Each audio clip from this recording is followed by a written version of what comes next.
රටක දේශපාලනය හා සම්බන්ධ නීතිය පිළිබඳ ශ්‍රී ලාංකීය ඉතිහාසයෙන් ලිඛිත සාධක හමුවීම විජයාවතරණය සමඟ සිදුවන්නක්.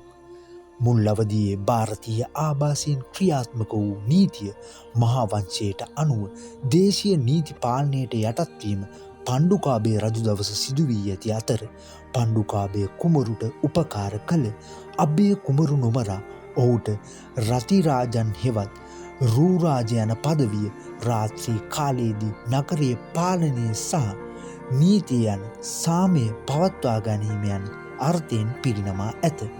එම තනතුරද පණ්ඩුකාභය රජු ඇතිකොනු ලැබූ නීති සහ සාමය රැකීම සඳහා වන්නක් වුවද පැරණි භාරතීය නීති රාජ්‍ය පාලනය පිළිබඳව පර්යේෂණය කළ පඬිවරයෙකු ඒ.එස්.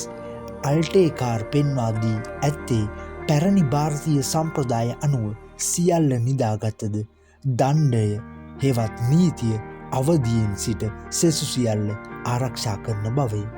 එසේම සමස්ත දිවයිනීම ග්‍රාම සීමා ලකුණු කොට එකී ග්‍රාම පාලනය සඳහා නිලධාරීන් පත් කර ඔවුන්ට අදාළ රාජකාරී හා නීති රීති හඳුන්වා දුන් බවද පණ්ඩුකාභය රාජ්‍ය සමය පිළිබඳව අධ්‍යයනයේදී අනාවරණය වන්නේ.